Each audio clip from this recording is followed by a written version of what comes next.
आप सभी को मेरी ओर से सादर प्रणाम। स्वागत है आपका हमारे YouTube चैनल दिव्य आस्था पर। हिंदू धर्म में तुलसी में माँ लक्ष्मी का स्वरूप माना गया है। कहा जाता है कि तुलसी को घर में लगाने से सकारात्मकता का वास होता है। आइए जानते हैं तुलसी कितने प्रकार की होती है और धन वृद्धि के लिए तुलसी के कौन से उपाय करने चाहिए। तुलसी के एक नहीं अनेक प्रकार के उपाय होते हैं जो कि हमें चमत्कारी फायदे दिखाते हैं। तुलसी को माँ लक्ष्मी का प्रतीक माना गया है, इसलिए घर के आंगन में तुलसी का होना बहुत ही शुभ है। मान्यता है कि जिस घर में तुलसी का वास होता है उस घर में हमेशा सुख समृद्धि बनी रहती है। इतना ही नहीं, हर तरह के पूजा पाठ में तुलसी का इस्तेमाल किया जाता है। भगवान विष्णु के पूजन में तुलसी का इस्तेमाल बहुत अधिक होता है। आमतौर पर घर में रामा और श्यामा तुलसी अधिक मिलती है, लेकिन क्या आप जानते हैं तुलसी के कई प्रकार होते हैं। आइए जानते हैं तुलसी कितने प्रकार की होती है और इनके क्या लाभ और उपाय हैं। तुलसी कुल 5 प्रकार की होती है। श्यामा तुलसी, रामा तुलसी, श्वेत तुलसी, वन तुलसी और नींबू तुलसी। आइए जानते हैं श्वेत तुलसी के बारे में। श्वेत तुलसी को विष्णु तुलसी के नाम से भी जाना जाता है। इस तुलसी में पुष्प आते हैं जो सफेद रंग के होते हैं, इसी कारण यह श्वेत तुलसी कहलाती है। इसका इस्तेमाल भगवान विष्णु की पूजा में किया जाता है। आगे जानते हैं वन तुलसी नींबू तुलसी के बारे में। वन तुलसी को जंगली तुलसी के नाम से भी जाना जाता है। इसकी पत्तियां बराबर ही होती हैं। वहीं बात अगर करें नींबू तुलसी की, तो नींबू तुलसी के पेड़ की पत्तियां नींबू के पेड़ की तरह दिखाई देती हैं। इसे प्रहलदा तुलसी के नाम से भी जाना जाता है। श्यामा तुलसी के पत्ते गहरे बैंगनी रंग के होते हैं, इसलिए इसे श्यामा तुलसी के नाम से जाना जाता है। कहा जाता है कि श्यामा तुलसी की श्याम रंग की तुलसी होने के कारण ही यह भगवान कृष्ण को अति प्रिय है। इसे कृष्ण तुलसी के नाम से भी जाना जाता है।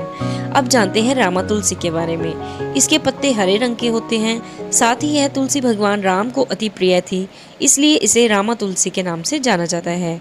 रामा तुलसी के पत्ते मीठे होते हैं। इस तुलसी को घर में लगाना बहुत ही शुभ माना जाता है। कहा जाता है कि इसे घर में लगाने से बहुत तरक्की होती है। आइए अब जानते हैं तुलसी के कुछ अचूक उपाय। पहला उपाय है, तुलसी की पत्तियां जब सूख जाएं तो आप उन पत्तियों को अपने नहाने के पानी में इस्तेमाल कर सकते हैं। नहाने के पानी में तुलसी डालने से शरीर में नकारात्मक ऊर्जा का वास नहीं होता। साथ ही अगर आप भगवान कृष्ण के बाल स्वरूप की पूजा करते हैं तो उनमें भी आप तुलसी के सूखे पत्तों का इस्तेमाल कर सकते हैं। दूसरा उपाय, माँ लक्ष्मी की कृपा प्राप्त करने के लिए लाल रंग के कपड़े में तुलसी की सूखी पत्तियों को बांधकर उस स्थान पर रख दें जहाँ आप अपना धन रखते हैं। ऐसा करने से माँ लक्ष्मी की कृपा बनी रहती है। व्यक्ति को आर्थिक समस्याओं से नहीं जूझना पड़ता है। व्यक्ति की आर्थिक उन्नति भी होती है। अब जानते हैं इसका तीसरा उपाय। सुबह उठकर तुलसी माँ से हाथ जोड़कर माफ़ी मांगें और फिर 11 पत्ते तोड़कर उन्हें उस बर्तन में रख दें जहाँ आप अपना आटा रखते हैं। ऐसा करने से धन का लाभ होता है, धन लाभ के योग बनते हैं। चौथा उपाय है, नौकरी और कारोबारी में तरक्की के लिए गुरुवार के दिन तुलसी के पौधे को पीले कपड़े में बांधकर ऑफिस या दुकान में रख दें। ऐसा करने से कारोबार में बढ़ोतरी होगी और नौकरी में प्रमोशन के योग बनेंगे। यदि आप पैसे की समस्या से जूझ रहे हैं तो तुलसी का यह उपाय आपके लिए सर्वोत्तम है। आपको केवल इतना सा करना है कि सुबह के समय तुलसी के 4 पत्ते तोड़कर और उसे पीतल के बर्तन में पानी डालकर रख दें। इस पानी को पूरे 24 घंटे तक ऐसे ही रहने दें। अगले दिन सुबह पानी के छींटे पूरे घर में दें। घर के मेन गेट सहित अन्य सभी गेटों और स्थानों पर इस पानी का छिड़काव करें। इससे जल्द ही भाग्य बदलेगा और देखते ही देखते आपके घर के भंडार भर जाएंगे। अब जानते हैं मनचाहे विवाह करने के लिए क्या उपाय करना चाहिए। यदि आप अपनी कन्या का विवाह करना चाहते हैं परंतु आपको अपनी इच्छाओं के अनुरूप वर नहीं मिल पा रहा है तो तुलसी का यह टोटका आपके लिए सर्वोत्तम रहेगा।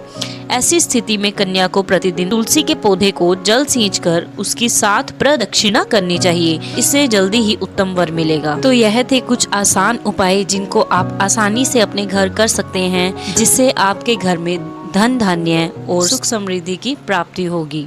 अगर आपको यह उपाय पसंद आए हों प्लीज़ इस वीडियो को लाइक कीजिएगा और ऐसी ही कथा कहानियाँ जानकारी प्राप्त करने के लिए हमारे चैनल को सब्सक्राइब कीजिएगा और प्लीज़ कमेंट बॉक्स में ज़रूर लिखिएगा जय तुलसी माँ। धन्यवाद। ओम नमः शिवाय।